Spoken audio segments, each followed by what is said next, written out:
I just got finished working out to some 90s rap and R&B.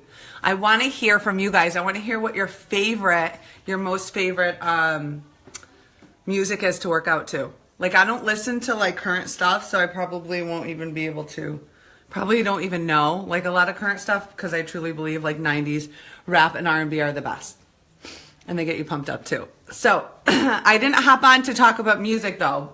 Although I do want to hear what kind of music you work out to.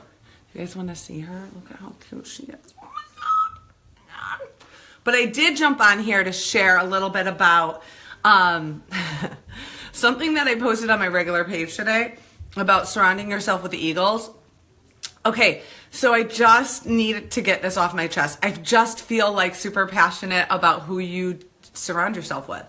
So you guys, if you are listening and you have big dreams or goals, or even if you don't, but you see yourself going somewhere, maybe you see yourself like doing something in your job and maybe getting a raise or traveling or whatever it is, I want you to think about who you spend the most time with. And are those people encouraging you or are they bringing you down? What I was listening to today about Joel Osteen had on his current podcast was just like, if you surround yourself with the people that enable you, the people that give you a way out, the people that help you stay in your dysfunctional thinking. And I was there, you guys. Like, I never thought of myself as anything that can do anything. Like, I was average, just doing what I was going to do. I wasn't smart. Like, those things would roll through my mind all the time. And guess what? The people that I surrounded myself with didn't encourage me to do anything more. Because I don't think people want, I don't know, maybe people don't want you to be better than them. Like, a lot of times people get jealous or people don't want you to succeed or anything like that. But if you surround yourself with people that encourage you and want you to be the best, like, I even think about my kids and I'm like, I don't ever want them to have people in their life that tell them they can't do something or tell them that they can't become a doctor, or they can't run a 5K, or they can't run a marathon, or they can't own their own business, or they can't because they're not smart enough, or all these things. And they settle because of the people they surround themselves with. They settle in, not pushing themselves. And I think as we get older, it's so much easier to settle where we're at and settle with not doing anything different because we're afraid, or we're afraid what our family thinks, or we're afraid what our friends are going to say, or we're afraid that people won't get it. Well, who cares? And if you have people like that in your life that aren't encouraging you and that are enabling you and telling you that it's okay, it's okay if you don't do this, it's okay if you fail, it's okay if you give up. You have so much going on. You have so much going on. You don't need to do this. You're pushing yourself. You're going to be stressed out.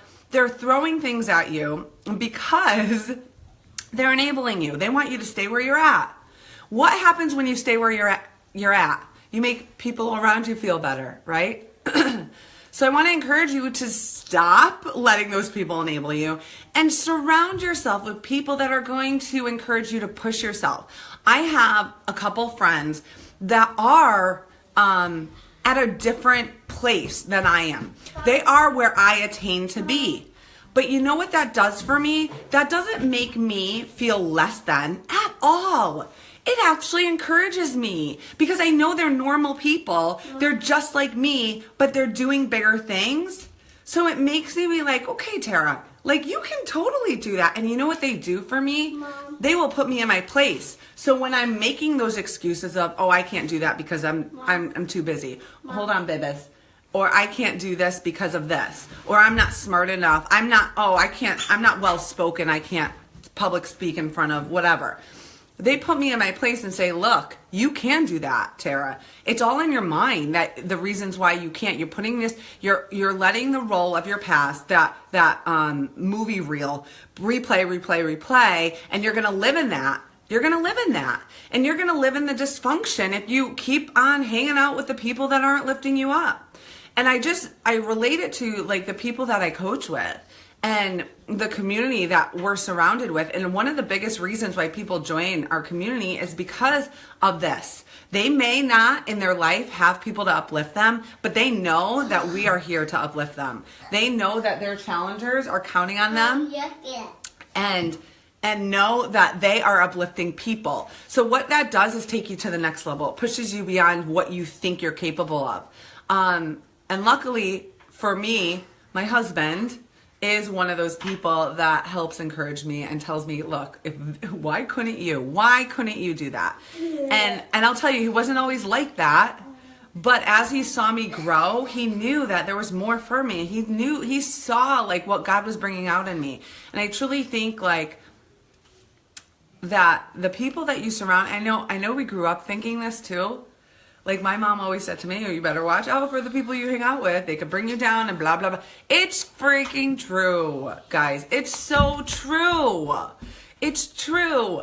They can bring you down. Think about when you go into your workplace and if people are super negative around you all day long, what do you go home with a lot of times if you're not in a right place?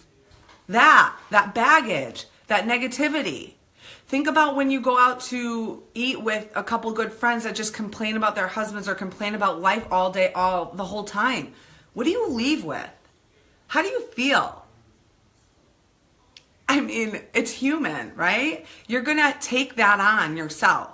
So, it is true. What your parents said is true 100%.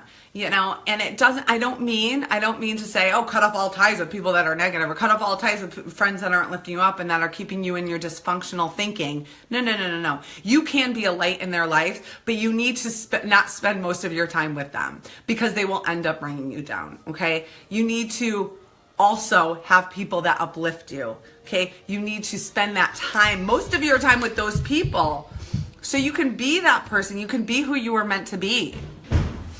Yeah, I mean, like, it's true, Angie. It's like you got to do what's good for your family and for yourself. But you're only going to do yourself a disservice and your children if you have family members that are super negative and you stay in that. And I know family is family, but it will control your life. And it will. And guess what will happen? You will become that negative person. Your kids will become they will feed off of that negativity. They won't get out of it.